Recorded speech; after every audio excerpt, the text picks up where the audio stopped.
Olá, pessoal, boa noite. Pessoal que está aqui com a gente mais uma vez, em mais um módulo do curso de formação política básica, do mandato do vereador Robério Paulino, aqui de Natal, do Rio Grande do Norte, mas também da corrente Fortalecer o PSOL, uma corrente interna do PSOL que faz com que esse curso aí seja colocado para pessoas, como nós estávamos conversando aqui, de diversos estados, né?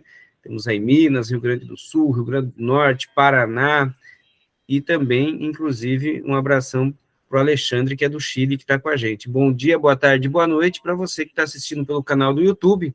E se você está assistindo pelo canal do YouTube a gravação, eu já peço que você inscreva-se no nosso canal e também ative o sininho. Hoje nós vamos falar sobre o poder da ideologia, é um assunto muito importante. A formação já é importante, agora debater ideologia mais ainda nesse momento em que nós, no último domingo, ficamos aí não surpresos, mas decepcionados com a vitória de Javier Milei, primeiro presidente anarcocapitalista. E primeira vez que a Argentina usou em peso as redes sociais para disseminar um debate ideológico. Estamos trazendo aqui a Lígia Bacarin para apresentar. A Lígia é professora de História da Rede Básica, né, e também é militante do PSOL e da Corrente Fortalecer. Boa noite, Lígia. A Lígia vai falar durante 1 hora, mais ou menos, e depois nós abriremos aí para o debate. Obrigado, Lígia, pela sua presença aqui com a gente. Obrigada, Rodrigo. Saudações fraternas a todos e todas, camaradas que estão aqui presentes.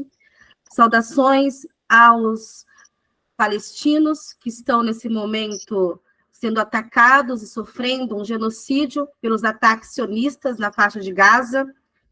É a nossa solidariedade ao povo argentino, que terá uma luta árdua pela frente. Obrigado ao camarada do Chile por estar aqui presente e a todos vocês. Então, vamos lá. Eu sou a Lígia, né, sou formada em História e tenho mestrado em Educação e estudo a semiótica e o poder da ideologia nos discursos midiáticos. E venho, há um bom tempo, tentando entender a força ideológica, né, no discurso contra-hegemônico que atrapalha tanto o avançar da luta de classes. Então, para que a gente consiga entender um pouco mais a trajetória dessa concepção ideológica, eu me questiono, indago e me angustio com esse tema desde a época do movimento estudantil. Por quê? Eu não consegui entender, naquele momento, onde a minha formação universitária, inclusive até um pouco antes do movimento estudantil, era basicamente marxista, né? Eu sou formada a partir de um grupo de estudos na UEM chamado Espaço Marx, que tem o hábito de, através da leitura das obras do Marx, ter um referencial teórico para ação prática, né, na militância. Então, eu não conseguia entender como, com tantas ações, intervenções nossas no movimento estudantil, as coisas não mudavam. A gente avançava um pouco e depois recuava. E depois, quando eu entrei no movimento sindical, aqui no Paraná, eu não conseguia entender como dentro de tantas ações da PP Sindicato, eu acho que vocês já tiveram conhecimento do que foi o 29 de abril aqui, do massacre no Centro Cívico, de como nós intensificamos a luta dos servidores públicos para que não acontecesse o sequestro da nossa aposentadoria através do Paraná Previdência, como que aquele movimento gigantesco depois entrou em refluxo e o movimento sindical hoje está à deriva, né, está fragmentado e cristalizado. Então, são questões extremamente importantes para a gente entender o poder dos discursos ideológicos na manutenção, na cristalização e no refluxo do movimento da classe trabalhadora. Então, a princípio, o objetivo de estarmos aqui hoje não é, através de uma bibliografia teórica, entender os diversos conceitos de ideologia. É entender a relação entre ideologia e a emancipação da classe trabalhadora. É entender como que as derrotas da classe trabalhadora estão atreladas a discursos hegemônicos ideológicos que a gente não consegue romper. E o que precisamos, quais são as nossas estratégias para que a gente consiga quebrar essa corrente de um discurso hegemônico que está atravancando o salto de qualidade que a luta de classe no Brasil precisa ter.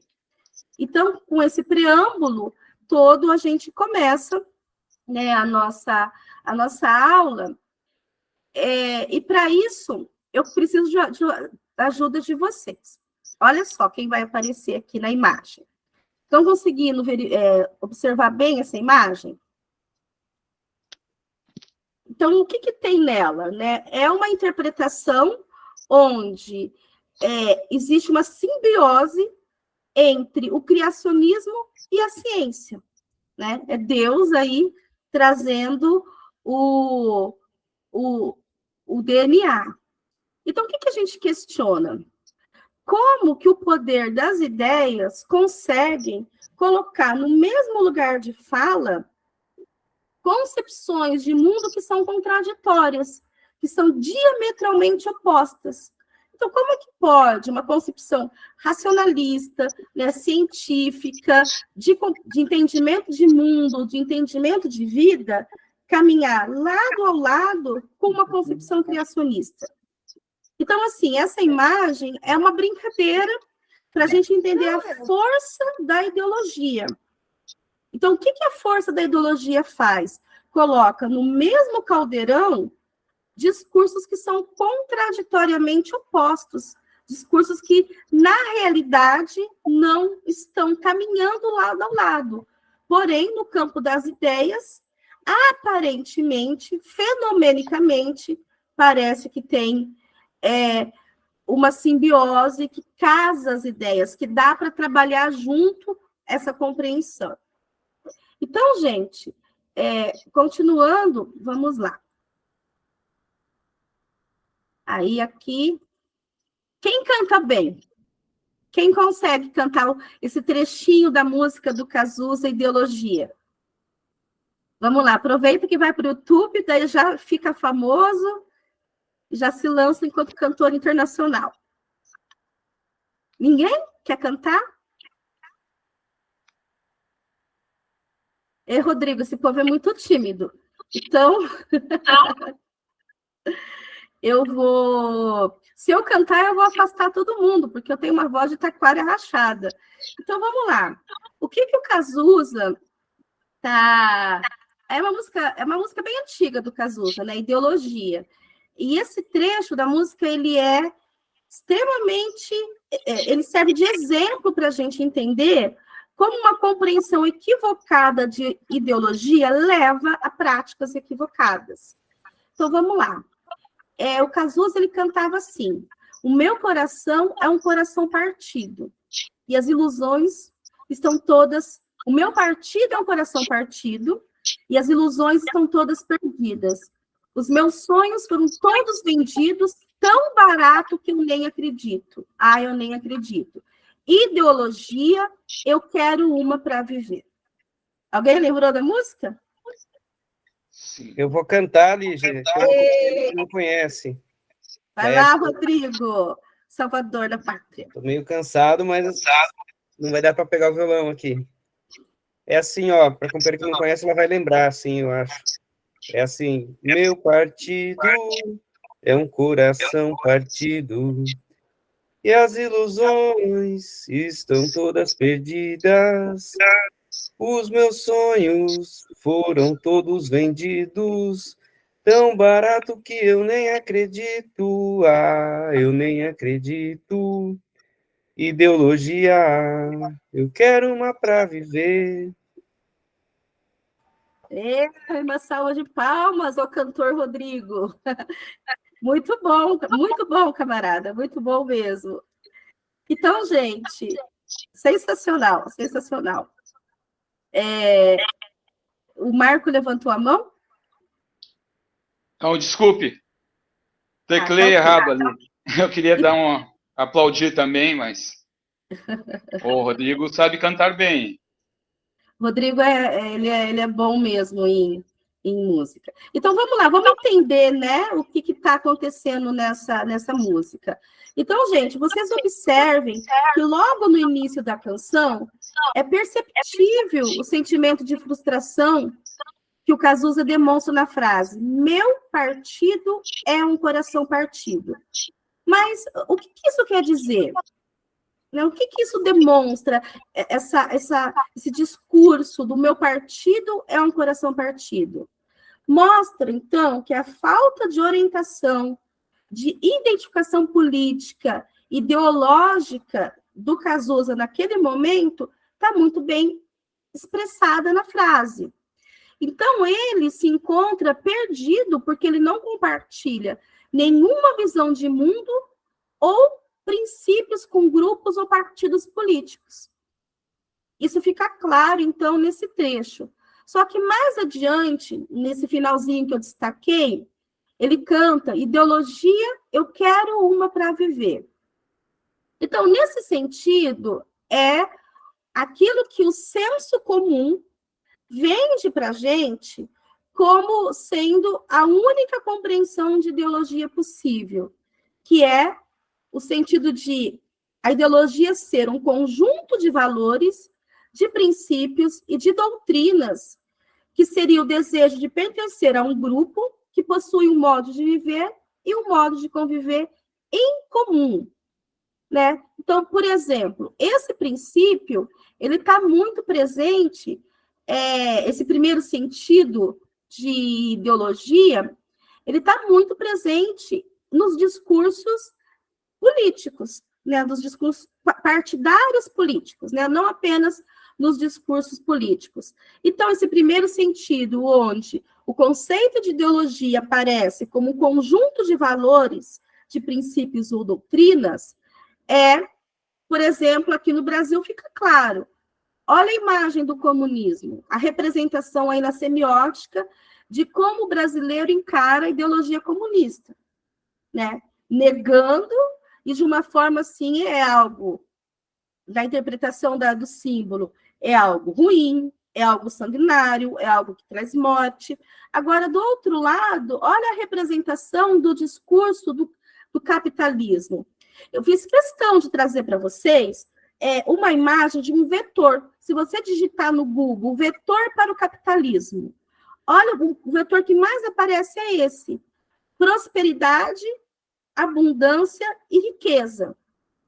Então, durante muito tempo, esse sentido da concepção de ideologia como um conjunto de crenças, valores e princípios que orientam um grupo ou uma pessoa, é aquilo que tem orientado as práticas da militância de esquerda até hoje. Todavia, esse primeiro sentido de ideologia não dá conta da realidade e não desconstrói o discurso hegemônico que a gente precisa desconstruir. E piora, além de não desconstruir um discurso hegemônico burguês, capitalista, de um Estado que aparelha todas as suas instituições em prol de um grupo específico, desarticula também as nossas ações enquanto esquerda. Então, essa compreensão, ela é real também, porém, ela é insuficiente para dar conta do sentido de ideologia. Então, vamos lá. Um pouquinho mais para frente aqui.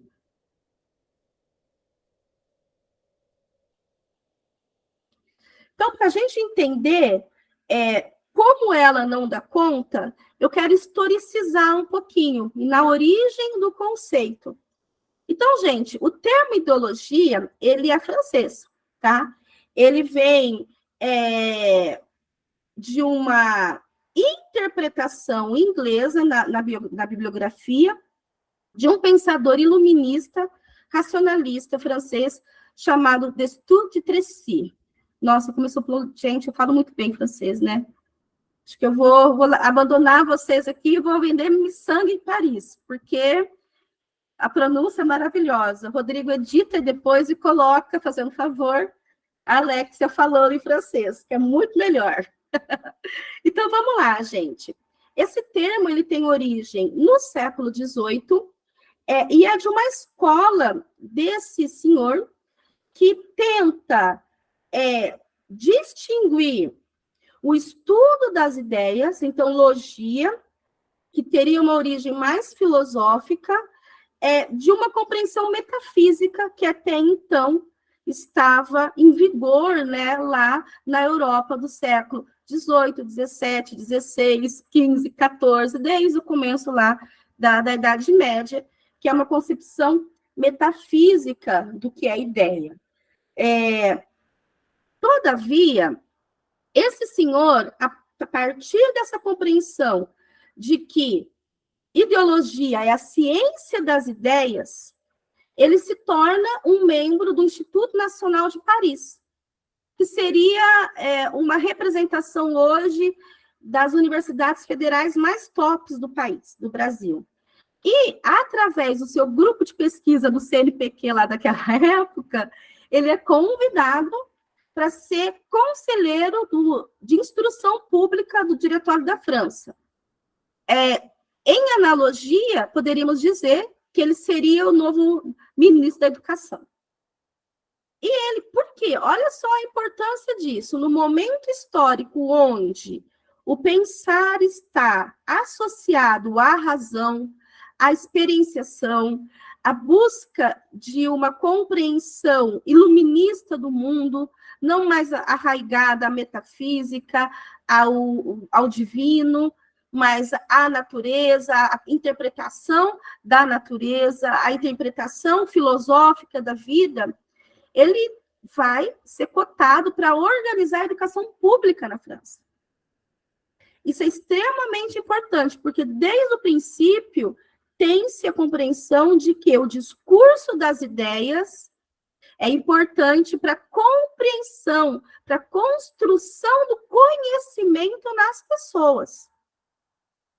Então, a ideologia ela não pode ser secundarizada na nossa luta de classes. Por quê? Porque ela orienta, na esfera da superestrutura, a compreensão de conhecimento das pessoas. E lembrando a vocês que existem diversas formas de conhecimento. Nós temos o senso comum, nós temos o conhecimento científico, o conhecimento filosófico, o conhecimento teológico, e todos nós temos cada um desses conhecimentos um pouquinho, em maior ou menor intensidade, dentro da nossa compreensão de mundo. Então, atrelar o discurso de compreensão de ideias a ensino é perfeitamente natural naquele período, que você está construindo uma concepção de povo, uma concepção de sociedade desvinculada do absolutismo. Todavia, tem um opositor ferrenho ao Destutt de Tracy, que foi o senhor Napoleão Bonaparte, que é uma das figuras históricas que eu mais detesto, mas aconselho a assistir um filme sobre a vida do Napoleão, que está fantástico. O filme foi feito com base em pesquisas históricas muito importantes. Por que o Napoleão ele foi um ferrenho opositor às ideias dessa compreensão de ideologia como sendo o estudo da ciência das ideias? Porque Napoleão foi um traidor, né? Um traidor da classe trabalhadora. Então, portanto, ele se apropria de um termo iluminista, de um termo humanizado, de um termo que tenta trazer ciência para as ideias, de um termo que tenta entender a realidade como a realidade é, e dá uma conotação conservadora. Ele usa essa apropriação do conceito para manobrar os seus discursos durante a Revolução Francesa e deu a ele um ar despótico. Então, o que acontece? Ele destitui do termo ideologia os seus elementos iluministas e usa apenas para uma manobra de poder. E reutiliza o termo ideologia com ideias que não têm nenhum lastro na realidade, né? Ou então é como projeção de uma falsa ideia, ou seja, ideólogo é mentiroso, ideologia é uma falsificação da realidade. Porém, esse é um discurso que o Napoleão, que também era membro do Instituto Nacional de Paris, usou para justificar suas práticas traidoras na Revolução Francesa. A frase dele, abrindo aspas, é a seguinte: os ideólogos iluministas confundem o povo ao elevado a uma soberania que ele seria incapaz de exercer. Ou seja, o que o Napoleão está dizendo aqui? Os iluministas estavam enganando o povo. Mas, quando Napoleão ele faz isso, ele afirma isso, ele está atacando um grupo que advoga em prol da liberdade. Então, vamos tentar fazer um exercício através dos ataques da extrema-direita, usando um conceito chamado ideologia de gênero, né, inventado por eles. Então, o que é isso? É atacar defensores, ativistas do movimento LGBTQIA+, que defendem a igualdade entre as relações afetivas e a identidade de gênero. Então, eles distorcem esse movimento que é libertário e dão a ele um caráter conservador. E aos ataques comunistas também, né? Mas então, por que essa falsificação daquilo que seria, a princípio, uma concepção libertadora, uma concepção vinculada à pauta da humanidade, né, consegue ganhar tanta força de uma forma tão rebaixada? Porque se a gente for perceber, nesse exemplo da ideologia de gênero, o discurso é extremamente rebaixado, né? As justificativas são rebaixadas e mentirosas. Então, por que elas conseguem propagação tão rápida nas fake news e se tornam verdades? Então, tentando entender isso, que eu fui estudar um pouco mais e sair um pouco da leitura que eu tinha dos clássicos e busquei um outro referencial que vocês não estão vendo o livro, né? Olha só o poder da ideologia. Vocês achavam que minha casa é desse jeito? Eu coloquei um filtro. Então, eu tenho que tirar o filtro para vocês conseguirem ver o livro, que é o estudo do poder da ideologia de dois autores. Um que estuda a ideologia a partir de um viés estético e um outro que estuda a partir de uma releitura de todos os clássicos que trabalham ideologia e de uma releitura do mundo atual. Eu já passo eles para vocês, vamos só seguir adiante aqui.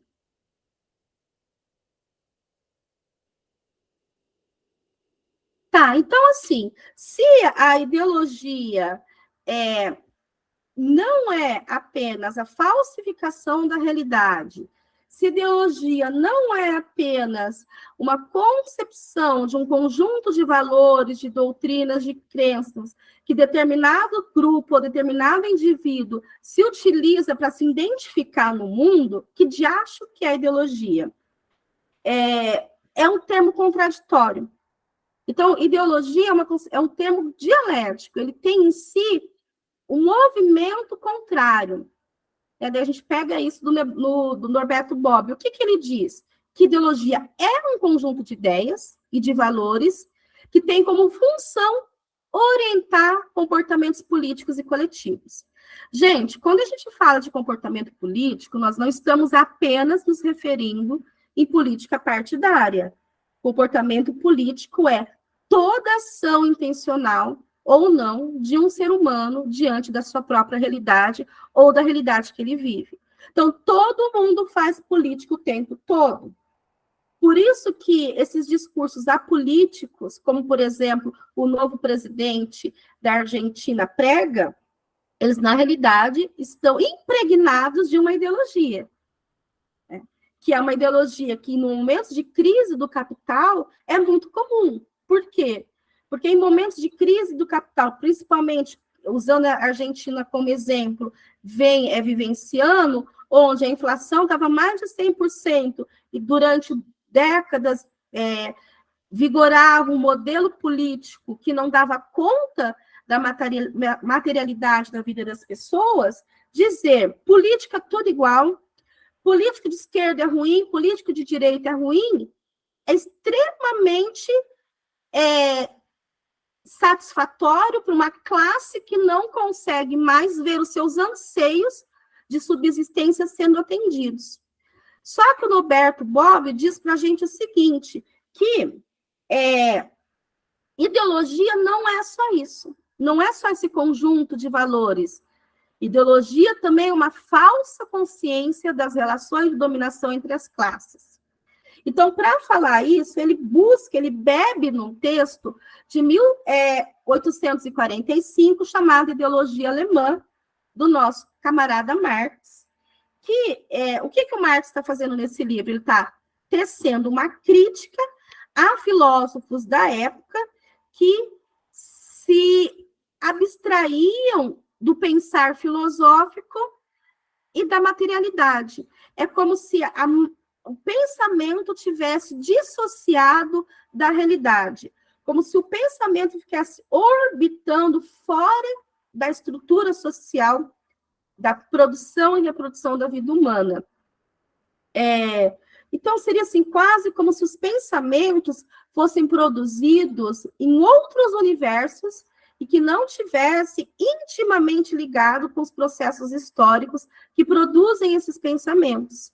Então, essa é a compreensão de ideologia como falsificação da realidade. Ou seja, a realidade, a apreensão da mesma, ela está separada daquilo que é real, daquilo que é material. Ideia está num lugar e realidade está no outro.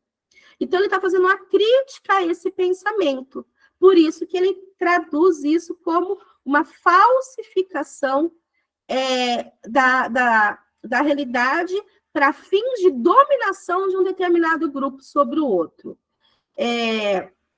Gente, eu acho, assim, extremamente preocupante como, desde a época do Napoleão, até passando pelo Marx no século XIX, e agora, na primeira metade do século XXI, como a gente evoluiu pouco no entendimento do campo do domínio das ideias, né? Como a gente não consegue se desassociar de uma compreensão de ideias, de uma compreensão de ideologia que está atrelada a uma falsificação daquilo que é real. Eu sempre gosto de usar como exemplo aquele filme da cultura pop, sabe? Isso é muito bom para usar com os estudantes. Sabe aquele filme do Homem-Aranha? Que ele se transforma no Homem-Aranha do mal, lá, o Venom? Que ele tem aquela roupa que é um ET, né? Algo que vem fora da realidade dele. Ele, né? Entra nele, se impregna, ele não consegue tirar aquilo de jeito nenhum.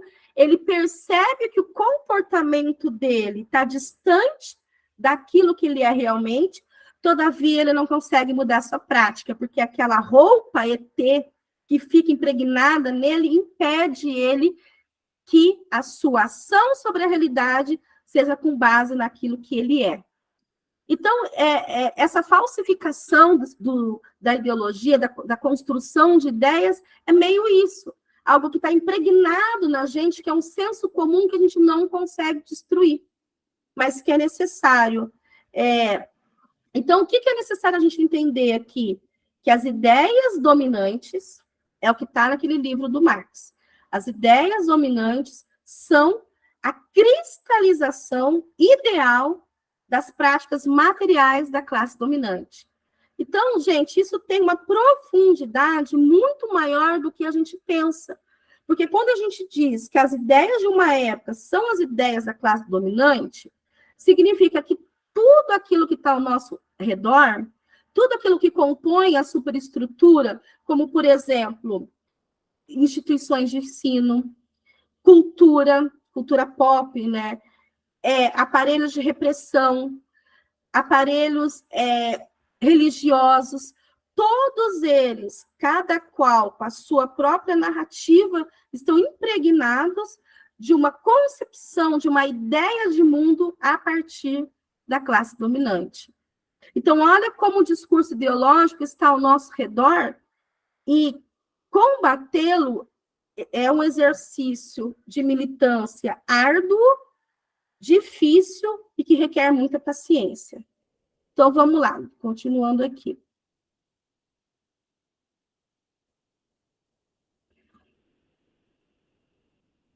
Então, mas entender essa concepção de que há uma falsificação da realidade ainda não é suficiente para a gente militar.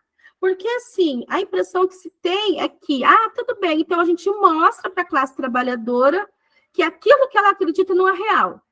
Como se uma cortina de teatro fosse aberta, ou de um cinema, e aí ela enxergaria a vida dela tal qual ela é. Parabéns para nós, o nosso trabalho de base foi feito.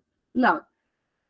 Quantas vezes aqui vocês, nos seus locais de trabalho, né, nos locais de fala, vão lá e falam 1, 2, 3, 100 vezes a mesma coisa de forma diferente e as pessoas não vão com você. E você está convicto que você está mostrando, desnevoando, essa palavra eu acabei de inventar, né, a realidade, mostrando para eles que as pessoas estão vivendo em Nárnia, estão vivendo no mundo de ideias falsas. Então, vamos mostrar para eles qual é o mundo real, e aí a gente faz a revolução e transforma o mundo. Não basta. Então, não basta a gente entender que a classe dominante se legitima através dos aparelhos da superestrutura para criar uma ideologia dominante. Não basta. Porque a materialidade da vida das pessoas, a estrutura social, ela está em contradição com a superestrutura. Então, eu vou tentar explicar um pouco mais isso. Aí, um outro autor me ajudou bastante nisso, o Terry Eagleton, que ele fala o seguinte, que essa concepção de ideologia, de falsa ideia, tem mais a ver com a questão de quem está falando o quê, com quem e com qual finalidade. Então, por exemplo, isso é muito claro nos discursos partidários na época de campanha. Então, as ideologias políticas se encaixam muito nesse contexto de quem está falando o quê, para quem e com que finalidade. Aí, gente, nesse palanque, a gente consegue encontrar bem fácil quem é o Rodrigo. Quem consegue descobrir qual deles é o Rodrigo Tomazini aí, gente? Conseguiram identificar o Rodrigo ou está muito pequeno? Poxa vida, gente, olha o megafone ali na mão. Qual que é o político que é o Rodrigo? É o que está com o megafone tentando falar o máximo de pessoas possíveis. Então, a gente tem que ter em mente isso. Está falando o quê? Para quem e com qual finalidade? Esse tipo de discurso, gente, tem por trás pensamentos como, por exemplo, a economia não pode parar. Quem falou muito isso na época do Covid? Quem lembra? Alguém consegue lembrar? E a economia não pode parar. A mídia falava o tempo todo que a economia não podia parar. Bolsonaro. O Bozo falava o tempo todo, a economia não pode parar. Então, essa compreensão falsa, né? Está falando o que para quem? Está falando que na época da pandemia, a classe trabalhadora tinha que continuar pegando o ônibus e se arriscando a morrer, porque ainda não tinha vacina, porque a economia não podia falar. Ou uma outra frase que tem a ver com essa concepção de ideologia como uma ideia falsa, né, como um discurso direcionado para determinado público com uma finalidade específica. É uma questão de oportunidade. Né? A gente escuta muito isso, que é o discurso da meritocracia. Um outro exemplo que está nessa concepção ideológica de direcionar compreensões falsas de realidade. Povo preto é bandido. Bandido bom é bandido morto. Relações homofóbicas é pecado. O Hamas que começou tudo. Então, vocês conseguem observar que essas preconcepções de interações na realidade estão impregnadas de um discurso intencional e vai desconstruir esse discurso. Tem uma camarada que fala o seguinte: todos nós, em algum momento, poderemos nos tornar um fascista. Por que ela está dizendo isso?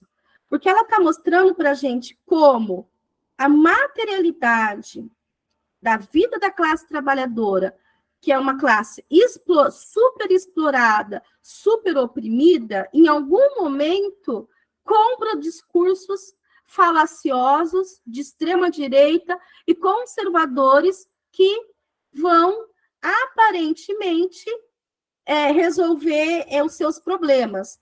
Então, o que eu estou querendo dizer? Que a classe dominante tem um meio de produção e tem um modo de produção que deslegitima e desvaloriza a vida humana.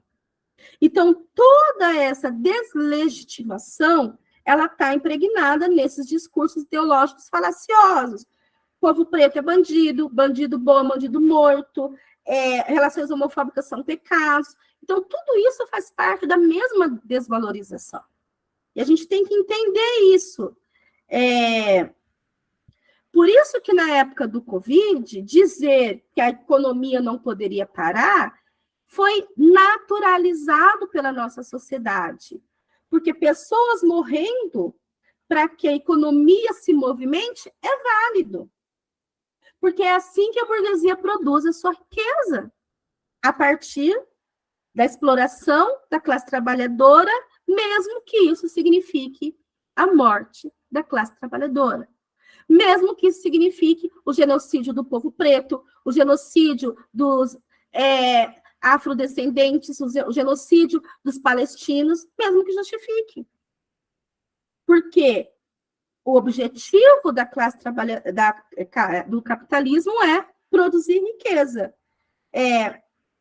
Só que, para isso, como que a gente não consegue reconhecer isso?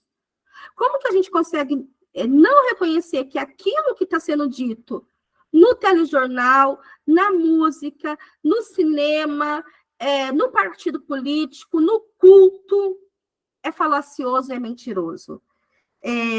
Por que, então, a gente não tem esse reconhecimento de classe? A gente não consegue ver a mentira? Porque existe a chamada apropriação cultural também. E vamos lá, gente. Eu vou ler essa frase, daí eu explico, tá? É a falsa concepção da realidade do indivíduo. É uma percepção da realidade que é baseado de acordo com o ponto de vista advinda da classe dominante.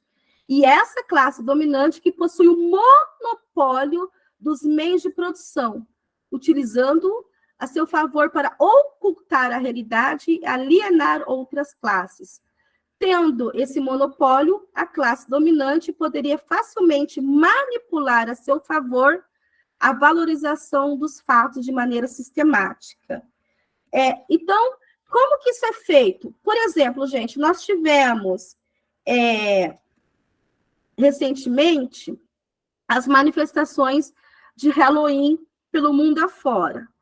Pouquíssimas pessoas, instituições, trabalharam com uma ideia de que aqui no nosso país a gente comemora, por exemplo, o Dia do Saci.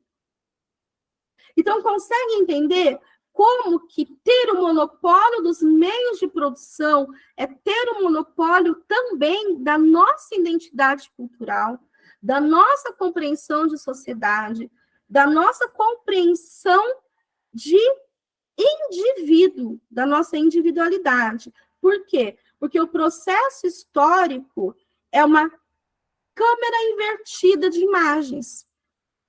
As ideias, elas são formadas para justificar práticas e elas não conseguem ver que elas são resultado dessas práticas. Ou seja, as ideias não percebem que elas nascem da prática, da materialidade. Então, eu não existo, eu não penso porque, eu não existo porque eu penso, ou é o contrário, eu penso porque eu existo porque eu penso. A gente não vem do mundo de ideias, a gente vem de práticas da estrutura da sociedade, do nosso dia a dia, do chão da fábrica, do seu local de trabalho, daquilo que você vive para produzir os seus meios de subsistência. Então, é a realidade que elenca ideias de mundo. Só que a realidade é controlada por uma classe social específica. Nesse sentido, o que acontece? Todo o discurso sobre essa realidade tem como tutor a classe dominante. Então, a gente é incapaz de perceber que as condições materiais estão produzindo as ideias e que esse conceito é o conceito de ideologia. Condições materiais que produzem ideias, não ideias que produzem condições materiais. Então, seguindo adiante, eu estou quase terminando. Gente, mesmo entendendo tudo isso, mesmo entendendo que há uma incapacidade da gente perceber que as condições materiais estão produzindo as ideias, e não ao contrário, e que esse é o conceito de ideologia. Então, gente, olha só, toda a trajetória conceitual e teórica que eu passei até chegar nesse momento. Então, ideologia é a identificação de grupo ou de indivíduo com uma determinada doutrina? É. A ideologia é uma falsificação da realidade? É. Só que essas duas concepções estão atreladas a uma compreensão de que é a prática real e material que produz ideologia, não ideologias que produzem práticas. Mesmo assim, toda essa compreensão, até um tempo atrás, não me ajudava a avançar no meu discurso com o meu colega, de sala de professores, por exemplo. Ou não ajudava a avançar no meu discurso com uma pessoa homofóbica, ou com um pobre de direita. Não ajudava a avançar, porque mesmo eu falando, ele continuava pensando da mesma maneira que ele pensava. Então, a gente tem que entender que é um campo de disputa na luta de classes que é desigual. Por quê? Porque o outro lado tem o Estado, né? O outro lado tem todos os aparelhos para conseguir produzir essa falsificação. Aí vem um cara que me ajudou bastante. É um livro dificílimo, gente, pensa num ser humano que teve crise existencial quando foi ler esse livro, que é O Poder da Ideologia, do Steven Mesaros. Eu entrei em crise, eu não entendia nada que esse húngaro falava. Eu li esse livro 4 vezes. 4 vezes. Eu me senti o ser humano menos preparado da face da Terra. Achei o 3º volume do Capital mais fácil para ler do que esse cara. Aí depois, quando eu fui entender que esse húngaro foi alfabetizado, gente, essa história é muito maluca, ele foi alfabetizado vendo o irmão mais velho ter aula com seu preceptor, então eles ficavam na mesma mesa, o preceptor e o irmão mais velho de um lado, sendo alfabetizado, e ele do outro lado vendo. Então ele tinha a imagem invertida do alfabeto. Então, por isso que a construção do pensar desse homem é maluco. Mas, assim, em síntese, o que o Mesaros faz nesse livro? Ele mostra para a gente que a ideologia ela é um ponto cego. ele fica metade do livro desconstruindo uma série de compreensões ideológicas conservadoras, liberais, mas essa referência bibliográfica não interessa a gente agora. O que interessa é o entendimento dele de que ideologia é um ponto cego, através do qual a gente não percebe que a forma pela qual a gente pensa está condicionada pela forma com a gente vive e que a gente produz a nossa vida. Então, é um ponto cego. Então, por exemplo, esse tipo de discurso de não perceber que aquilo que a gente pensa está condicionado com aquilo que a gente vive, legitima muitas práticas de exploração. O cristianismo é uma ideologia, todas as religiões são ideológicas, né? Estão no campo das ideias. Então, gente, o que isso faz com que a gente consiga perceber? O que ele mostra? Que a cultura liberal é uma cultura conservadora. Mas, assim, dizer que a cultura liberal é uma cultura conservadora significa exatamente o quê? Que ela consegue criar formadores de conceitos, né, ideólogos, que fazem da sua vida formar outras pessoas através de uma ilusão de classe sobre si mesmo. O que isso quer dizer? Que a cultura liberal quer conservar a sociedade tal qual a sociedade é. E qual que é o problema disso? A gente consome cultura liberal o tempo todo. E a gente não consegue deixar de consumir. A gente consome Facebook, a gente consome todas as mídias sociais, a gente consome novela, a gente consome telejornal, a gente consome uma educação conservadora, a gente consome uma concepção de espiritualidade, religiosidade, afetividade, relacionamento conservador. E a gente escuta muito mais pessoas em todas as áreas, tanto do senso comum, do cotidiano, como das artes, que são conservadores. Por quê? Porque eles estão atrelados ao Estado que é conservador, ao Estado burguês. Então, é muito difícil a gente sair dessa prisão. Segundo, ideologia é uma consciência prática inevitável. O que significa isso? Que a ideologia, ela está em tudo. A nossa primeira percepção sobre qualquer assunto que seja é uma concepção ideológica. É uma concepção que a gente despreende da materialidade. E isso é um perigo. Por quê?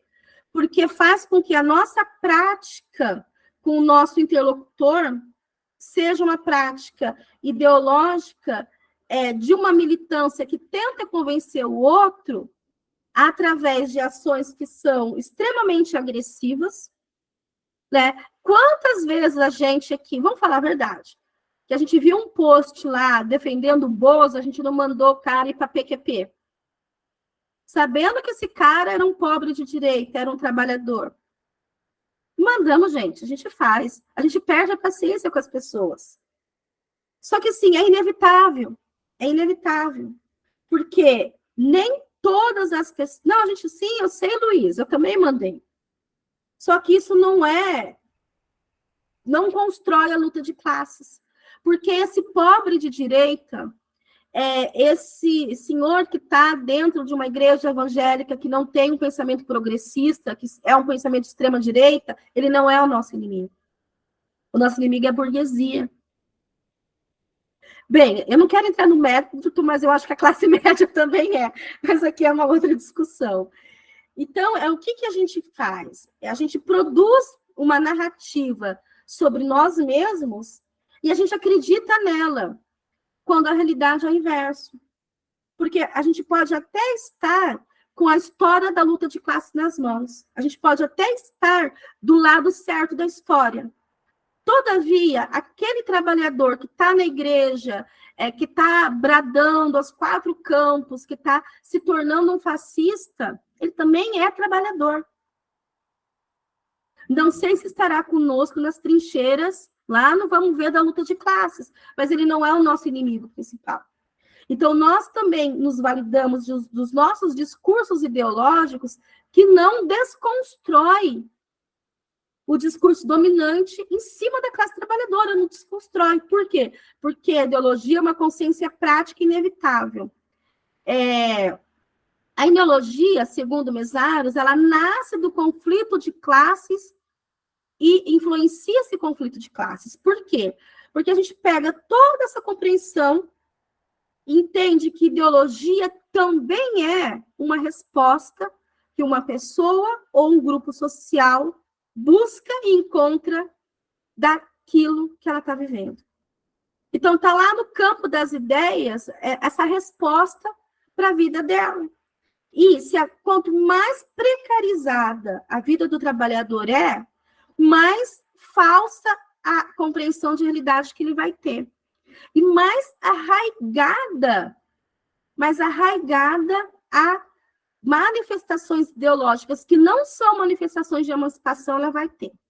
Gente, eu estou quase terminando, estou tentando fazer em 1 hora, então vamos lá. Continuando. Aqui é o mais triste, né? Por que há, então, tanta identificação da classe trabalhadora com a ideologia dominante? A primeira parte da resposta é porque a gente quer aquilo que é real. Então, qual que é o mundo real? O mundo real é o mundo construído pela burguesia. E qual que é esse mundo construído pela burguesia? É o mundo de consumo de mercadorias. É simples. A gente quer o que é real. E o que é real é que a gente vive no modo de produção capitalista. Então, a gente quer consumir. E a gente não quer consumir somente de subsistência. Não é só o arroz e o feijão. Não é. O mundo do consumo também é um mundo simbólico. Então, as alternativas e essas alternativas de consumo, elas variam conforme o grupo social que a gente pertence. Mas todos nós queremos consumir. Porque esse é o mundo que a gente vive. É o mundo que o capitalismo construiu. E o que o mundo da esquerda faz? Dentro disso tudo. Aí, gente, eu poderia falar por horas, mas tem uma coisa que é importante, que é o erro nosso. A todo momento, a esquerda está judicializando a luta de classes. Por quê? Porque vive também num mundo onde a concepção de Estado burguês predomina, portanto, a defesa das instituições democráticas é um princípio nosso. Todavia, essas instituições democráticas, elas estão atreladas ao universo do mundo capitalista. Então, a forma como a gente pensa está condicionada à forma como a gente vive, porém, a gente vive num mundo capitalista.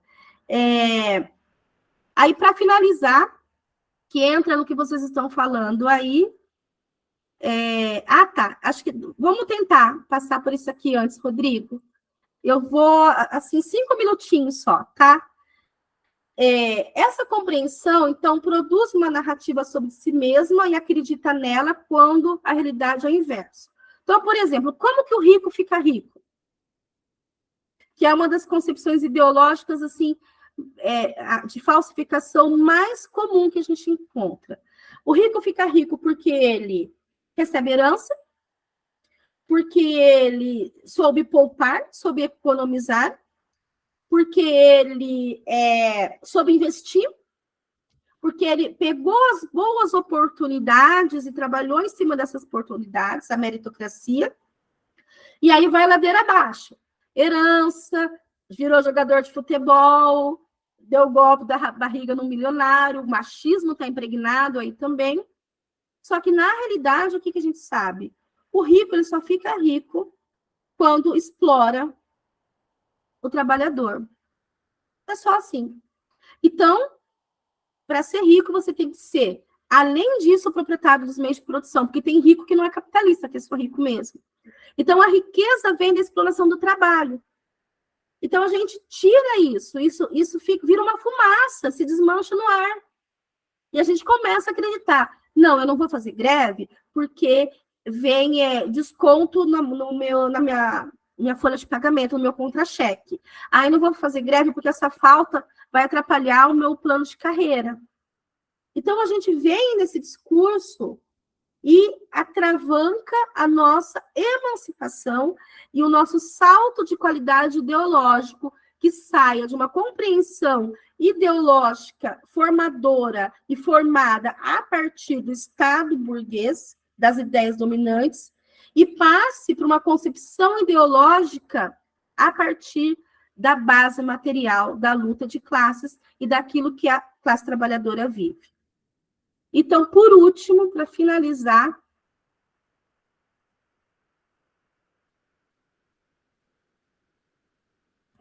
para terminar, que é uma questão espinhosa, mas vou tentar ser o mais objetivo possível. O Engels, ele tem um livro chamado Filosofia e Religião. Então, ele fala o seguinte, que a filosofia é o campo mais elevado de ideologia dominante, porque ela é o que está mais distante da base material. E, nesse sentido, é aquilo que hoje, e nos momentos de crise, não achem vocês que a proliferação de igrejas, não vou dizer só neopentecostais, mas discursos religiosos salvadores, é algo do século XX, século XXI. No início da formação da classe trabalhadora na Inglaterra, o Thompson mostra, por exemplo, no livro dele, como aquela situação insalubre de existência, extenuante de existência, levava a classe trabalhadora a frequentar igrejas onde a salvação estava garantida.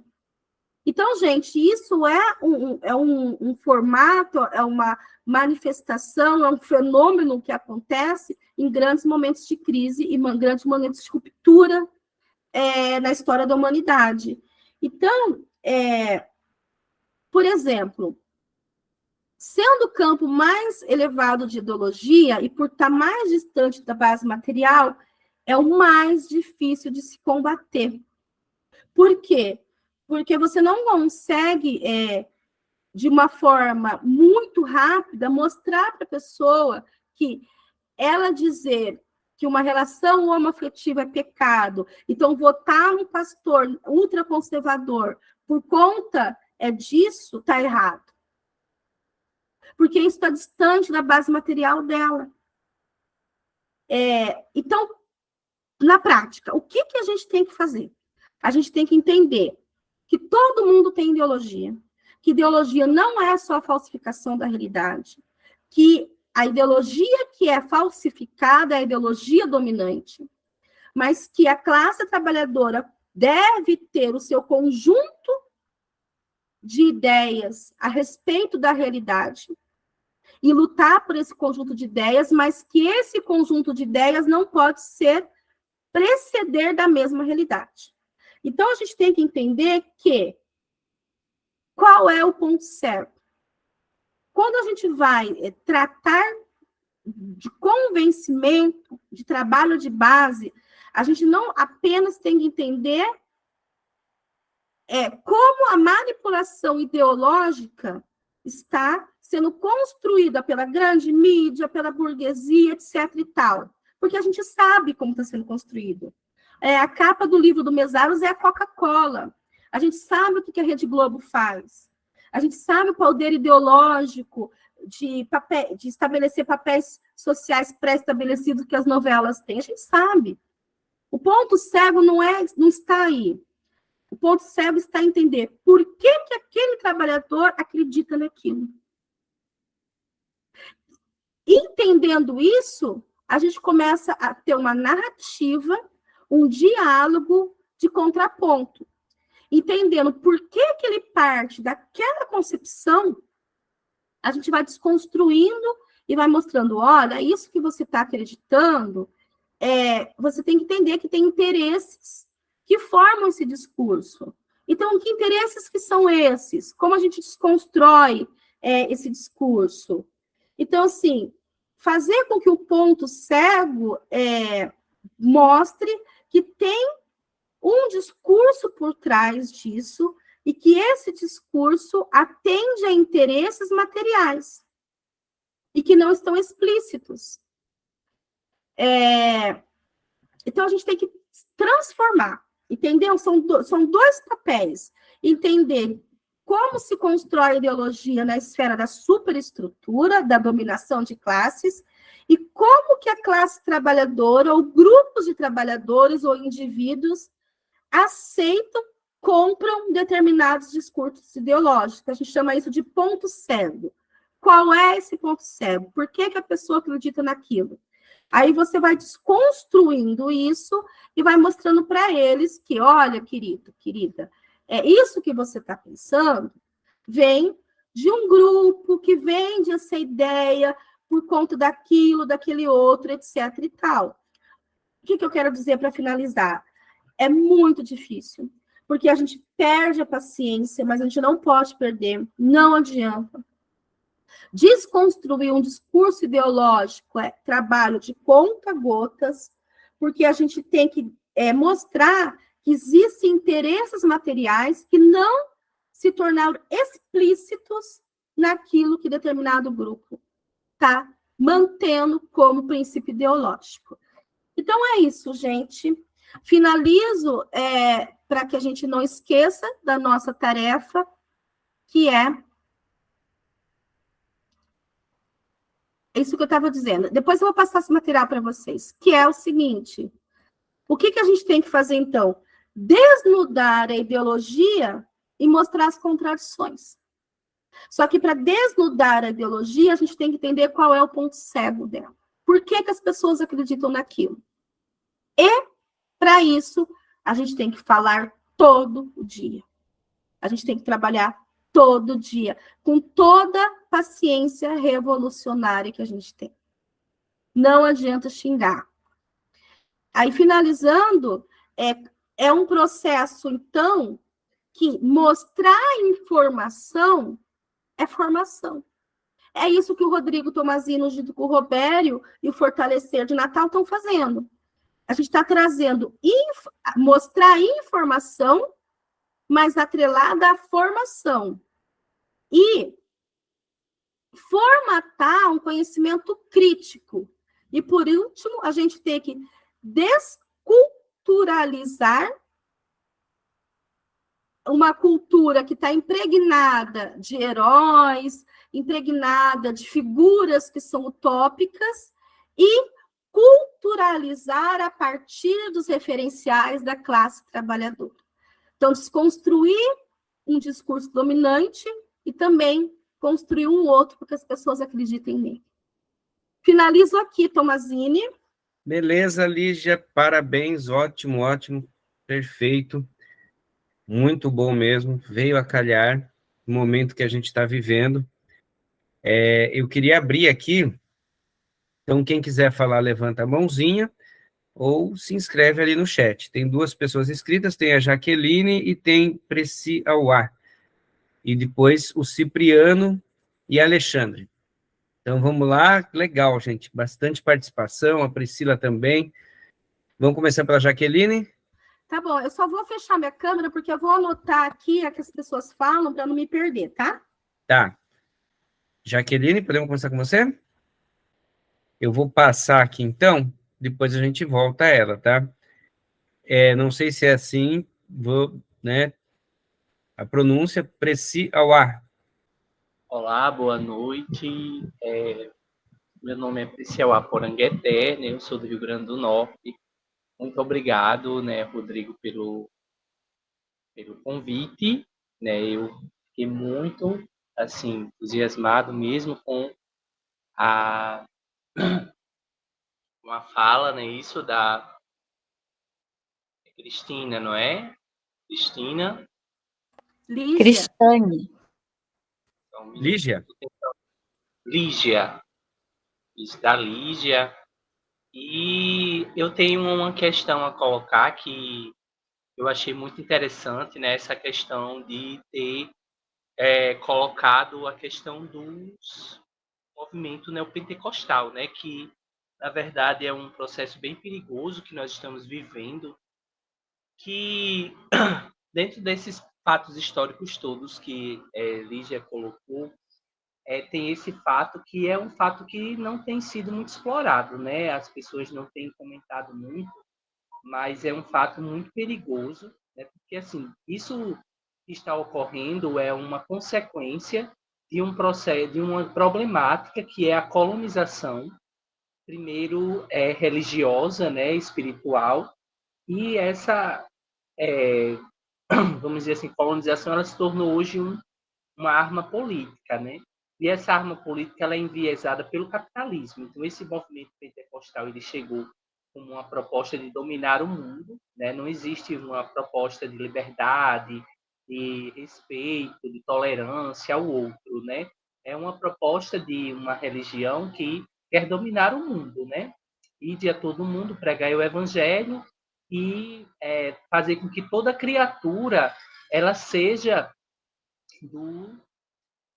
da minha religião, da minha crença, da minha igreja. E esse plano é um plano, né, que envolve uma série de questões, como o dízimo, envolve a organização, envolve também os dogmas, né, do corpo, do pensamento. Então, as pessoas que estão dentro de um processo evangélico, não estou generalizando, claro que nem todo mundo é assim, né, mas a maioria que nós estamos vendo, eles estão realmente seguindo esses dogmas, essas construções sociais, esses movimentos que o corpo, o direito de pensar, né? Então, é o pastor que pensa pelo rebanho, é o pastor que decide, né? O pastor ele está dentro. Então, todos têm se tornado um movimento cada vez mais aberto, né? As pessoas estão se incluindo mais capitalista e tem se acoplado cada vez mais ao movimento político, né, de esquerda.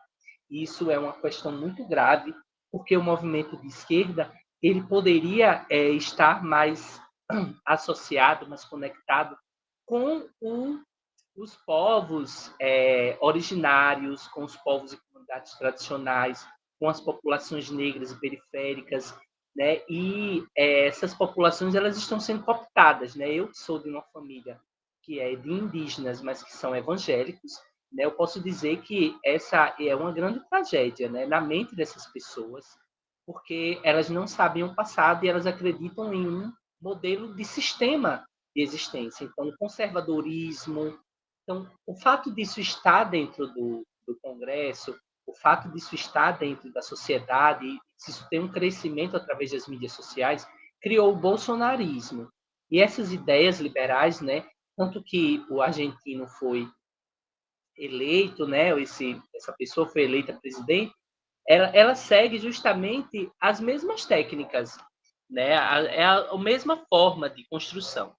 Então, existe uma discrepância muito grande das outras religiões para a religião cristã. A religião cristã hoje, atualmente, entre esquerda e direita, entre qualquer sociedade, é a que impera, né, até mesmo dentro das políticas públicas, dentro dos acessos, dos apoios, até mesmo na educação, né, quando não se pode exercer o papel, o professor, muitas vezes, de resgatar esse conhecimento na escola, né? E aí até mesmo na academia, né? Então nós estamos, na verdade, vivendo um momento muito complicado, né, de virada de jogo, porque assim não adianta só mesmo termos uma representatividade política da esquerda, mas também precisamos ter, né, esse mundo, né, o bem viver, as pessoas livres, com direito com a democracia, com o direito à liberdade de pensamento, tem que seguir a Constituição, né? E eu não vejo isso.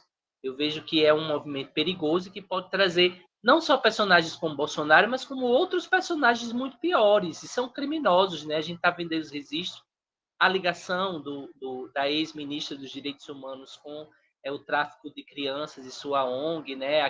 Todo aquele universo que eles pregam, no fundo, é tudo mentira. Tem muita violência, tem muita pedofilia, tem exploração sexual, tem exploração do dinheiro público, do dinheiro dos fiéis, né? E pregações que trouxe, inclusive, recentemente, um grande debate que já foi vencido, que é o casamento, contra o casamento de pessoas LGBTQIA+, né?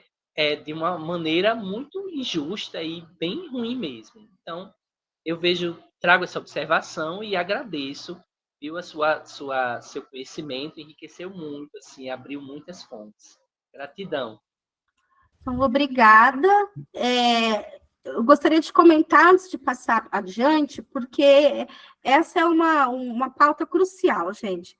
Então, olha só, quando a gente trata de contrapor discursos ideológicos dominantes, a gente tem que entender que hoje na nossa sociedade existe uma cultualização de tudo. Tudo se torna culto. Então, não apenas dentro das ideologias religiosas, mas também das lideranças políticas, tudo está sendo cultualizado. Então, o nosso trabalho de descultualizar, ele é muito preciso, ele é muito importante, só que ele é muito delicado. Por quê? Por exemplo, não adianta chegarmos para uma pessoa que está com uma concepção neopentecostal de extrema-direita, eu faço questão de diferenciar, porque nem todas as manifestações religiosas são manifestações da extrema-direita, né? Então, mas para esse que está lá, naquela igreja neopentecostal ou cristã, católica, independente, que tem essa cultualização do pastor, que tem as suas orientações de vida ideológicas a partir de uma satanização da diferença, é importante a gente entender que não adianta chegar para esse indivíduo e chamar ele de rebanho.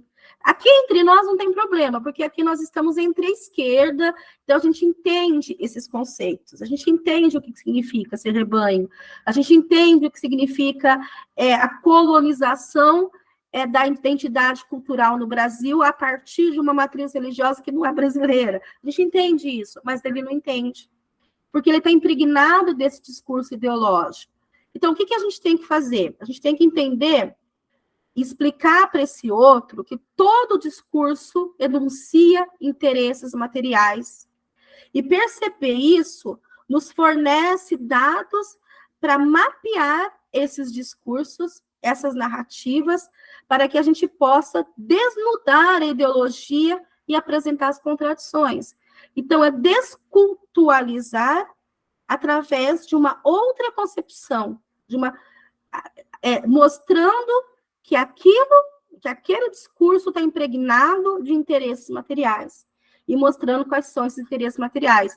É um trabalho dificílimo, mas não tem outra forma. Pronto, respondi. Obrigado, Lígia. Obrigado, Porã, pela sua intervenção aí. Na hora que eu vi o primeiro nome, não relacionei. Porã, ele é daqui de Natal também, fez aí um festival muito legal, né, semana passada, através da Rede Pindorama também, ações aí junto à Estação do Cordel. Parabéns e obrigado por estar com a gente aí, Porangueté. Passar a palavra agora aqui para o Alexandre. Vai lá, Alexandre, está com você.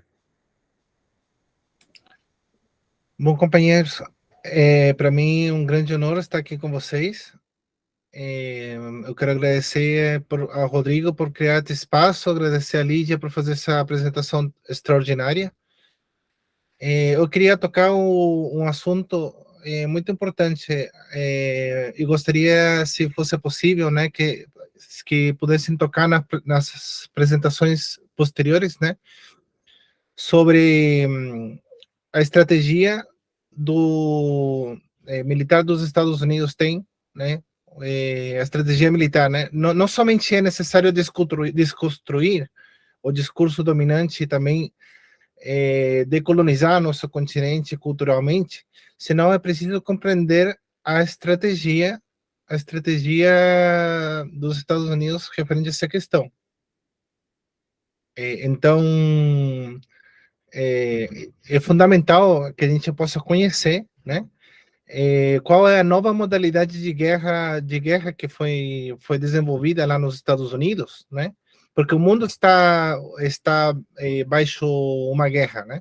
Estamos vivendo a Terceira Guerra Mundial. a Terceira Guerra Mundial já começou e uma guerra pelo controle da mente humana. Se inventou uma nova modalidade de guerra chamada guerra não convencional, também conhecida como guerra híbrida, né? O que é a guerra híbrida? A guerra híbrida é uma modalidade de guerra que involucra várias modalidades de guerra. É preciso, para nós poder desconstruir, né, esse discurso, para a gente poder desconstruir essa colonização cultural, compreender essa nova estratégia dos Estados Unidos para colonizar e conquistar os diferentes países, porque os Estados Unidos têm planos de dominação mundial, e eles inventaram uma nova doutrina militar que a gente precisa conhecer. É preciso a gente tocar esse assunto da doutrina militar da guerra híbrida. Mas o que é uma guerra híbrida? Uma guerra híbrida é uma evolução da guerra convencional. Agora já não deixou de cobrar tanta importância a guerra militar, senão que agora é a guerra de quarta geração, né? Ou guerra híbrida, que consiste em diferentes modalidades de guerra. Uma delas, eu vou nombrar algumas delas, né? A guerra cultural, né? Está a guerra cultural, está a guerra tecnológica, está a guerra religiosa, a guerra econômica através do dólar, né? O dólar é o que neste momento está criando uma dominação muito grande, tanto de dependência econômica, como também criando conflitos militares, genocídio, porque o genocídio precisa ser financiado com muitos dólares, né? Essa mesma dependência, o dólar, é que está provocando genocídio na Palestina. Esses mesmos dólares que provocam que os Estados Unidos se infiltrem nos governos latino-americanos, se infiltrem no poder judiciário, se infiltrem no poder policial, né, na polícia, se infiltrem nas diferentes instituições do Estado, porque é uma nova doutrina militar de dominação, que combina, e por isso se chama híbrida porque combina a guerra cultural, combina com a guerra econômica, combinado com a guerra religiosa, combinado com a guerra tecnológica, a guerra psicológica, né, a guerra econômica, a guerra farmacêutica, a guerra alimentária, né? E são diferentes modalidades de guerra que a gente precisa estudar e compreender para a gente poder romper essas cadeias de escravidão e tratar o assunto como uma questão militar, que não afeta somente o Brasil, senão que afeta o mundo inteiro e que pode não levar a uma terceira guerra mundial. E sobre a questão religiosa, eu queria dizer que os Estados Unidos estão usando a religião como uma arma de guerra contra a Rússia. Usaram também a religião para dar um golpe de Estado na Bolívia. A Bolívia foi a vítima do primeiro golpe de Estado religioso da Latinoamérica, onde polícias armados deram um golpe com a Bíblia na mão. O mesmo Donald Trump também tomou a Bíblia, né, como uma arma de guerra, e a gente não pode, de jeito nenhum, excluir as pessoas que têm diferentes crenças religiosas, porque a gente não pode deixar que a religião esteja em mãos dos Estados Unidos, que os Estados Unidos captem essas pessoas. A gente tem que conquistar a população, né? A gente tem que trazer a população crente, né, para defender, né, a teologia da libertação como um instrumento, né, de libertação e de construção do marxismo também. Bom, com isso eu me despeço, um forte abraço para vocês, peço desculpa tirar tanto tempo para vocês, mas estou muito feliz de ter compartilhado aqui. Um forte abraço, Lígia, Rodrigo e todos vocês daqui no Chile. Muito obrigado, Alexandre, muito obrigado mesmo, prazer ter você conosco aqui. Tá? Eu vou fazer o seguinte, eu vou passar para o Cipriano, daí a Lígia responde os dois, o Alexandre, depois o Cipriano, daí a gente faz um próximo bloco com a Priscila e o Luiz. Obrigado, Alexandre. Vai lá, Cipriano, está com você. Olá, boa noite, colegas, camaradas. Então, foi bem contento essa tua fala, Lígia, porque eu estou acabando um artigo que eu estou pesquisando sobre essa questão da ideologia, né? Eu coloco o seguinte, o título, Disputa no campo da consciência entre a ideologia e a teoria científica de Marx e Engels. E daí eu vejo assim, né? Daí, segundo a ideologia, em 3 fases, né, de Marx, Primeiro, a inversão, né? Crítica lá, Feuerbach e Hegel, as contradições, né? No caso, seria a consciência e a realidade invertida, né? E a segunda são as contradições, né, da realidade posta, e a terceira fase é própria do capitalismo, né, como propriedade e o mercado, que produzem isso, né. E daí nós temos todas as questões aí do antagonismo da sociedade, das contradições, né, e se coloca toda essa questão da alienação, né, e na produção a reificação e o fetichismo. Então, a questão que eu coloco, né, daí busco trazer nesse texto, é que a ideologia é própria, né, é própria da sociedade antagônica, né, e contraditória, por sua vez. Ela produz essa inversão da realidade, né, e que se deve contrapor a ela, a ideologia, a teoria, a ciência, né? Porque só existe ciência porque tudo que existe, né? Todas as coisas que existem, elas são dual, né? Tem a essência e a aparência, né? E daí, por isso que precisa a ciência, para desvelar e trazer a totalidade das coisas, né? Essa compreensão científica.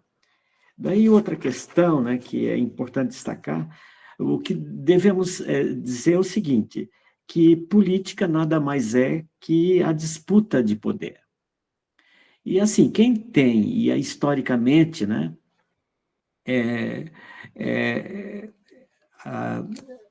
quem detém o poder, de hipótese nenhuma, vai liberar, né? Não vai soltar-se, não vai se dispor o poder facilmente. Nós vivemos isso, nós temos essa consciência dessa disputa do poder, que não é fácil, né, Rodrigo, né? E os camaradas aí, né? Ver essa eleição que passamos, né, que vivenciamos e que não é fácil. E agora essa experiência marcante na Argentina, né? E é importante destacar o seguinte, né, que nós, seres humanos, a gente constrói as ideias no nosso cérebro, né, planejamos, elaboramos, e depois a gente vai para a ação, né, no sentido de materializar isso, né? Isso se chama praxis, né, do trabalho. E o que a gente tem que entender é que essa consciência, né, do ser humano, ou essa consciência como a Lígia bem coloca, né, é produto da realidade material, né? E daí o Marx, nessas fases da ideologia, coloca muito bem, né, essa questão da inversão, essas contradições do real, e essa própria ideologia do capitalismo, que coloca a consciência em si, que é essa consciência alienada, e a consciência para si, né, que é o pensamento crítico. Então, eu queria que tu expusesse essas questões, Lígia, que eu estou te trazendo, e pudesse, enfim, colocá-la. Obrigado. Obrigado, Cipriano, muito obrigado mesmo. Cipriano, ali da região de Curitiba, tá? Piraquara, e que a gente também, na oposição, ali, a gente militou muito juntos. Lígia, eu passo para você, que depois a gente faz um outro bloco, daí com a Priscila e com o Luiz, tá bom? Tá certo. O Cipriano, eu vou tentar ser o mais breve possível, que sistematizar o pensamento do Marx numa resposta, acho que vale um curso de Ideologia 2 avançado. Então, vamos lá, gente. Já tentando atrelar um pouco ao questionamento anterior ali do Alexandre, né? Do Alexandre, quando ele fala das guerras híbridas. adentrar, gente, na estrutura do pensamento ideológico dominante requer, como Cipriano disse, um conhecimento científico histórico. Por que eu digo conhecimento histórico? Porque a gente só consegue mostrar esse ponto cego, que é a ideologia dominante, a discrepância entre aquilo que está no discurso e o que tem por trás, qual a intenção desse discurso, com referenciais na materialidade. Então, quanto mais história a gente conhece, mais preparado para trazer a contradição dessa falsificação, desses discursos falsos, é mais fácil. Então, sobretudo nessa questão da guerra cultural, das guerras econômicas, da guerra religiosa, a gente tem que ter a história na mão. Se a gente não tiver a história na mão, o nosso discurso ele fica esvaziado de ciência. Não tem outra forma. Como já diz o Marx, só tem uma ciência, que é a ciência da história. Então, assim, o militante de esquerda, o militante comprometido com a transformação da realidade, é o militante que estuda. A gente precisa entender de onde essas narrativas se construíram, porque elas não são novas, elas não foram cunhadas agora. Elas são historicamente construídas. Tanto que o Marx tem, né, aquela frase, a história se repete uma vez como farsa e outra como tragédia. Então, a gente precisa entender isso. Então, assim, tentando ser o mais rápida possível. Cipriano, depois você me passa esse artigo, eu te dou um oi lá no Zap, a gente troca ideia. É muito interessante o seu trabalho, parabéns, gostei bastante. Para o Marx, tudo se principia, essa tragédia toda da dominação ideológica burguesa, tudo se principia com um conceito de alienação do trabalho. Ele explica para a gente que a dissociação da estrutura material de produção e reprodução da vida, do chão da fábrica, de onde nós estamos vendendo a nossa força de trabalho, do nosso cotidiano, então da materialidade da nossa vida. Isso que é a estrutura, é a base material da vida. E ela está deslocada da superestrutura, que é o domínio ideológico capitalista do Estado. E é nesse domínio ideológico capitalista do Estado que é construída as ideologias, independente de qual seja essa ideologia, mas são ideologias dominantes. Então, esse princípio da alienação do trabalho, ele tem como consequência uma concepção ideológica falsa do papel da classe trabalhadora no mundo. É uma inversão. Quem já assistiu aquele filme Clube da Luta, Fight Club? Então, é um filme da década de 90, que tem filmes excelentes na década de 90. Eu acho que a Paulinha já assistiu e a Paulinha gosta desse filme. É muito bom, né? Apesar de ser um filme niilista, né, ele tem uma resolução dos problemas sociais de maneira niilista. Ele aponta uma questão extremamente importante. O personagem principal chega lá num evento burguês e fala, não sei se é para o prefeito ou para o chefe de polícia, dentro do banheiro, e fala o seguinte: você cuidado com a gente, porque é a gente que prepara a tua comida, é a gente que dirige o seu carro. Ou seja, ele mostra naquele momento que toda a vida é produzida pela classe trabalhadora. Toda a vida. Porém, essa compreensão consciente do papel da classe trabalhadora na manutenção do sistema societário capitalista não está na classe trabalhadora. A classe trabalhadora não tem essa consciência do seu papel.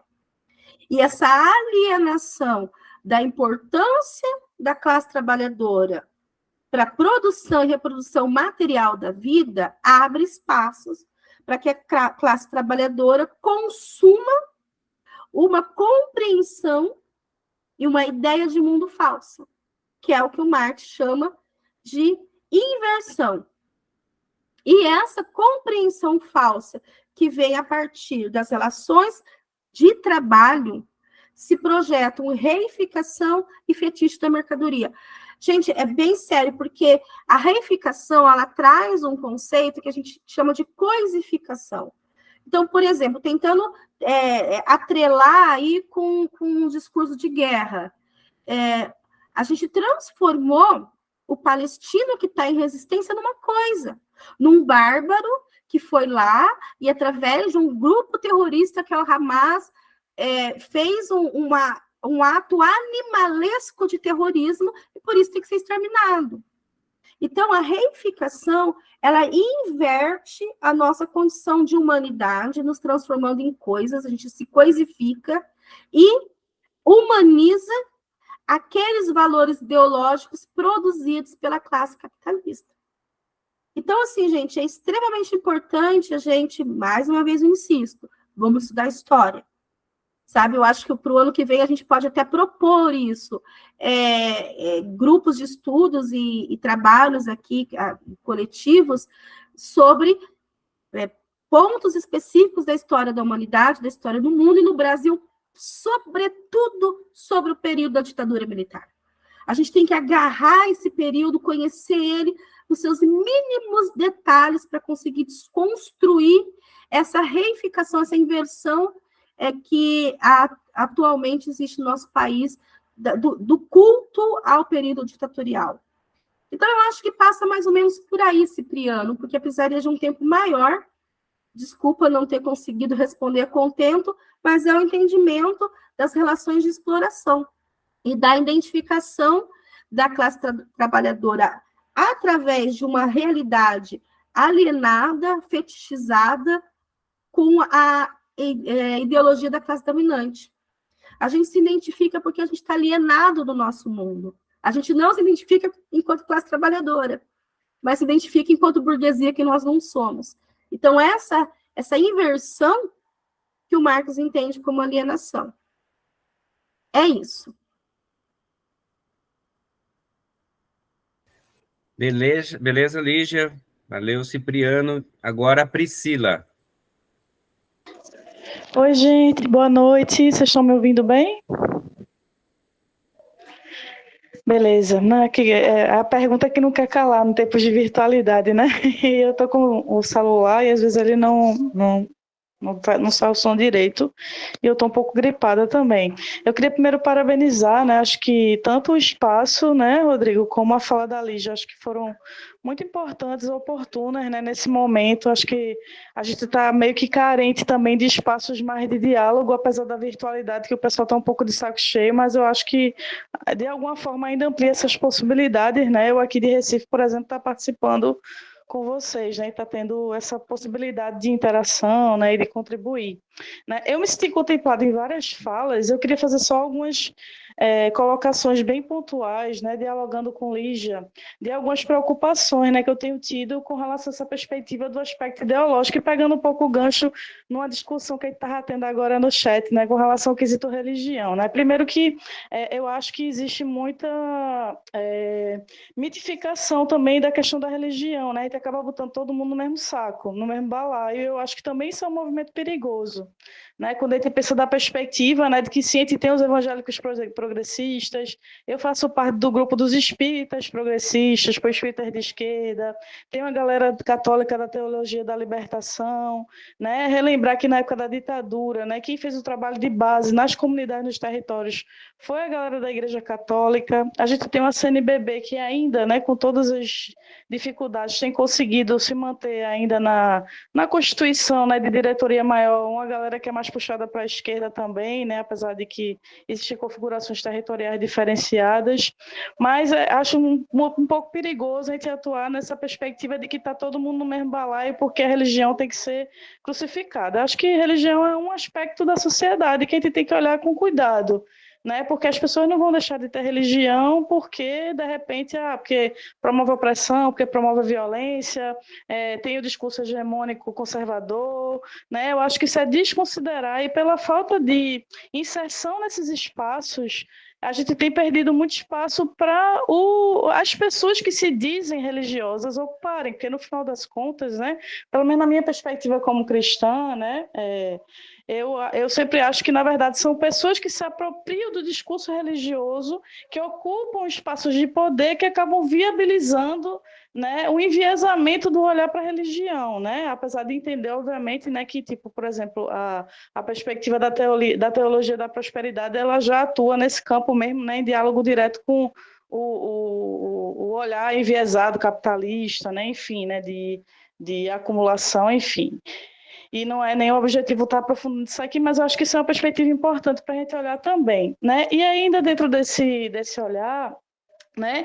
É por conta desses discursos também que a gente acaba olhando, né, que o problema sempre é quem. Eu sempre costumo dizer essa frase mesmo no meu dia a dia, né? O problema não é nem o lugar, obviamente, né? Quem ocupa e com qual a intenção, né? Isso eu sempre uso como uma frase, né? Que eu acho que é importante as pessoas olharem para isso, porque a partir de quem está ocupando determinados espaços e com qual a intencionalidade é que vão viabilizando algumas estratégias narrativas e discursos, e isso é muito forte, né? Eu faço pesquisa na área de análise de discurso, né? O Peixot já falava disso, a partir do que traz o Foucault, né? Então você pensa nessa perspectiva de que discursos eles são reproduzidos a partir de leituras de alguns espaços, né? Por exemplo, do aspecto bíblico, do aspecto religioso, porque tudo é interpretativo no final das contas, né? Então, desse cuidado. E, ao mesmo tempo, também entendendo que, a partir também desse tipo de olhar, é que a gente vê, né, a imposição de algumas visões relacionadas a quem tem que ter menos direitos, vamos dizer assim, né? Então, por exemplo, se justificam a partir desses discursos de que pessoas da população LGBTQIAP+, não podem ter direitos, né? Mulheres não podem ter direitos. A partir desse discurso também é que se coloca, né? E também um cuidado, né? Que eu queria que pudesse ser discutido um pouco mais, na questão do público versus o privado. Quando a gente diz que a religião é de fórum íntimo, será que é isso mesmo? Então a gente não tem que discutir sobre isso, né? Qual é o papel da religião nisso tudo? Porque, ao mesmo tempo, também por achar que o privado é de fórum íntimo, que as mulheres são colocadas aí no papel de cuidadoras obrigatórias do mundo, né? Porque é a partir do trabalho não remunerado de mulheres que é viabilizado, né, a entrada dos homens héteros, cis, né, brancos, em vários espaços, ocupando vários espaços de poder e determinando como tem que se operacionalizar as coisas na sociedade, né? Então, o privado não é político, né? Então, são alguns elementos assim que eu fui sendo provocada a partir da fala da Lígia, né, que eu reitero que foi excelente, e acho que a gente tem que, sim, fazer outros espaços de formação, mas principalmente que a gente possa também estar pensando em estratégias de capilarização, né? Porque a gente perdeu o feeling, o time e o jeito de fazer junto com a população na ponta. A gente é a sociedade, né? A gente não está acima dela, né? Nem está para além dela, né? A gente faz parte dessa sociedade e aí também pensar em estratégia, eu acho que esse espaço também serve para isso, porque a gente está falando da gente para a gente mesmo. Como é que a gente fala agora da gente para quem não concorda com a gente ou quem tem opinião diferente? Então, acho que a gente tem que problematizar a partir desse conhecimento, que eu acho que é um conhecimento privilegiado e que a gente tem aí o desafio, né, de tornar ele mais capilarizado, né, dentro da linguagem, a partir do conhecimento que as outras pessoas têm, né, porque, como já dizia Paulo Freire, ninguém sabe mais nem sabe menos, né, temos saberes diferentes e a gente tem que aprender a dialogar também com os diferentes, né, desde que a divergência não seja do âmbito do fascismo, né, porque aí com o fascismo a gente não dialoga, não. Obrigada pelo espaço. Obrigado, Priscila. Antes da Lígia responder, Lígia, eu vou passar para o Luiz, tá? Daí a gente fecha esse bloco e você já faz suas considerações finais. Luiz, está com você. Boa noite a todos, a todas, né? Gostei muito da formação de hoje, né? Esse módulo é muito, muito importante. Acho que de todos os módulos anteriores foram excelentes, mas esse aqui é excepcional. Também pegando um pouco do debate que a gente estava tendo no chat, né? Eu falo que concordo com a fala que me antecedeu e com as demais que tiveram, né? Eu acho que a gente perde espaço hoje para essa direita ultrafascista, neoliberal, ultraliberal, pelo fato de simplesmente a gente dialogar para dentro e não para fora. Como foi dito, né, existe a teoria da libertação, doutrina espírita, progressista.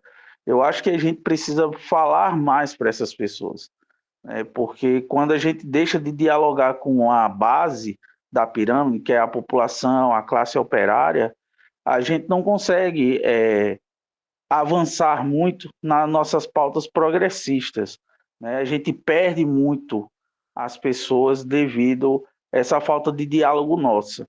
É uma coisa que eu tenho muita crítica, desde a época, ainda tenho hoje mesmo fazendo parte do PSOL, do Fortalecer o PSOL, né, estando no mandato do professor Robério, e desde a época que eu era anarquista, eu faço esse mesmo questionamento. Por quê? Por quê? Nós da esquerda somos tão academicistas, falamos tanto para dentro e nunca para fora.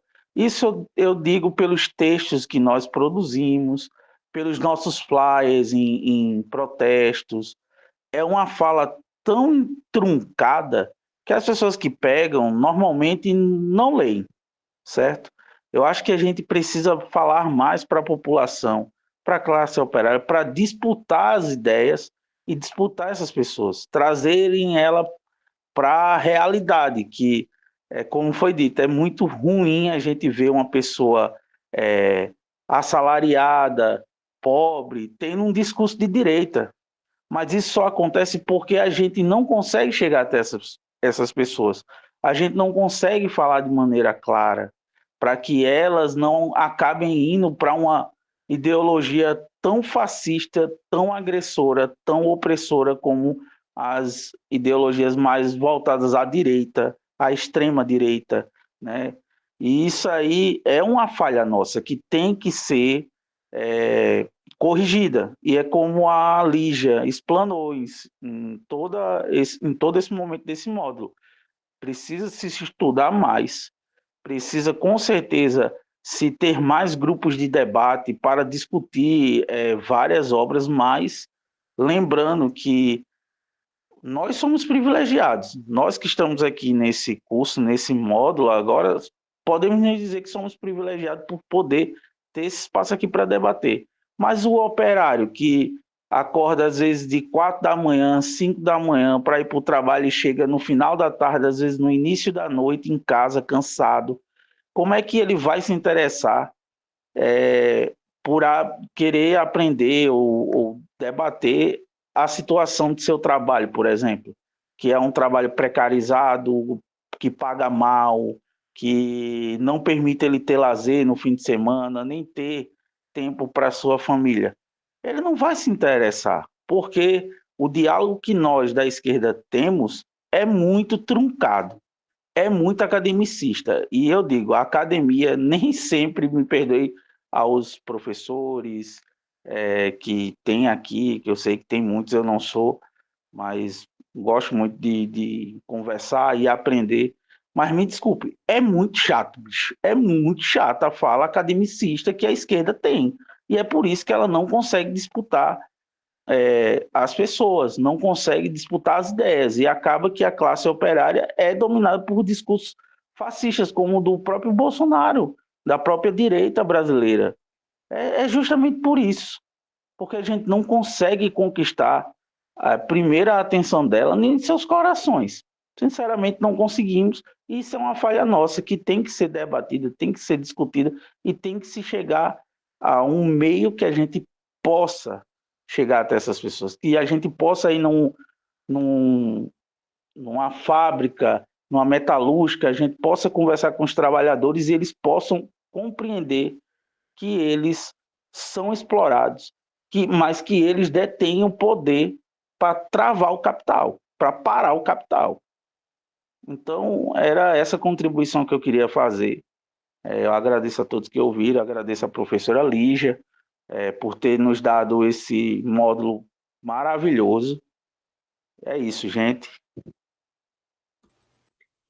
Obrigado, Luiz. Passo, então, Lígia, para você responder aí a Priscila, comentar o Luiz e as considerações finais, tá?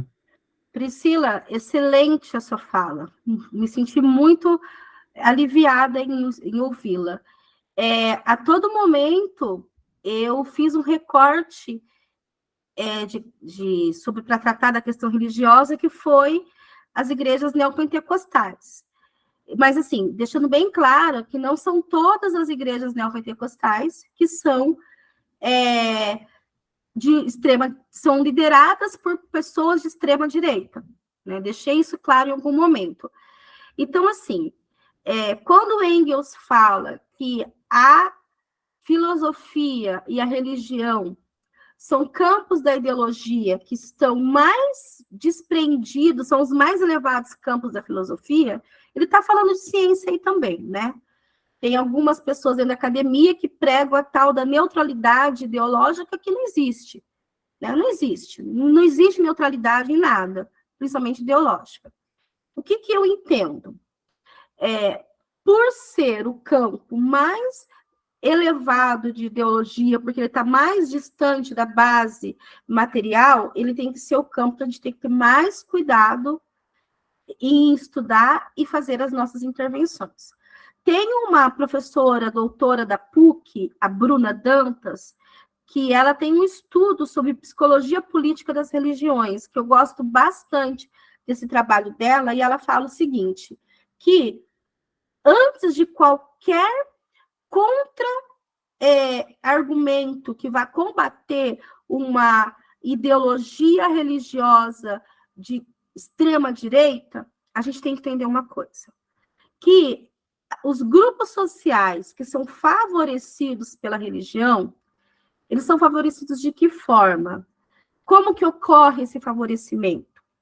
Isso é um ponto. Por quê? Por exemplo, existem comunidades que as igrejas neopentecostais, ou mesmo as igrejas católicas, porque se a igreja católica, no momento, não faz um discurso de extrema-direita, no passado fez, na Europa, por exemplo. A igreja católica na Europa bateu continência por Hitler, por Mussolini. A igreja católica, alguma ala da igreja católica quer conservar a sociedade como tal, porém existem alas da igreja que são progressistas. Então, a gente tem que entender isso. Quais grupos sociais dessas igrejas estão sendo favorecidos e de que forma estão sendo favorecidos. Por exemplo, eu comecei um trabalho, acho que foi em 2009, no Olaria, que é convidada por uma igreja neopentecostal para tratar de violência contra a mulher. Então, era um espaço de fala que estava vazio por parte da esquerda, que eu ocupei, e estou lá até hoje, fazendo enfrentamento, né, combate à violência contra a mulher, através de um convite feito por uma igreja neopentecostal. Uma vez por mês estamos lá. Então, assim, entender isso, né? Foi favorecido esses grupos sociais? De que forma foi favorecido? Depois de entender esse favorecimento, a gente tem que entender quais são os efeitos sociais e os impactos políticos desse favorecimento e como isso está atrelado a comportamentos coletivos. Porque existem, né, como a Priscila deixou claro, comportamentos coletivos de matriz religiosa que são progressistas. Então, a gente tem que entender isso. Como que está atrelada essa questão da religião com a política. E, por fim, quais são as ideologias que essas políticas religiosas defendem e pregam socialmente. Então, não é generalizar, porque a generalização ela não é científica. A gente tem que estudar, a gente tem que observar. E a gente tem que entender que existem especificidades. E aí, já falando, dialogando com... Foi o Luiz, né, que fez a pergunta final, e indo para as minhas considerações. Gente, a gente não desconstrói ideologias de extrema-direita, ideologias conservadoras, se primeiro a gente não parar e escutar as pessoas. Primeiro, a gente tem que ouvir. Escutar significa entender o porquê que essa pessoa possui essa concepção ideológica, que é a questão de qual é o ponto cego. Como que você vai descobrir qual é o ponto cego se você chega no outro impregnado de preconceito? Impregnado do que a gente chama de soberba da esquerda, que ataca a bandeira da verdade na mão. Como eu disse, não são os nossos inimigos, é a classe trabalhadora. Então, a gente escutando o outro, entendendo de onde vem, como se construiu essa aproximação com um determinado discurso ideológico, que a gente começa a desconstruir, a desmistificar, a descultualizar essas concepções ideológicas de extrema-direita. Escuta primeiro, traça uma estratégia de aproximação e com paciência, com respeito, entendendo que a gente vai, aos poucos, desconstruindo, mostrando que discursos ideológicos possuem base material, tem intencionalidade. É aquela frase clichê, as pessoas são o que fazem, não o que falam.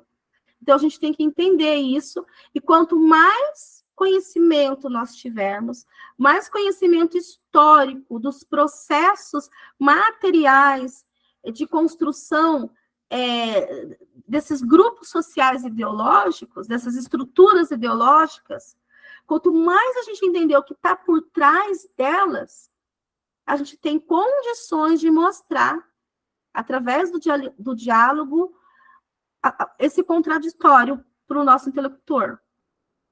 Então, o primeiro é tirar as armas, é se desarmar. Não ofender, não agredir. Nós somos muito agressivos no combate aos bolsonaristas. Gente, os bolsonaristas, às vezes, não são fascistas.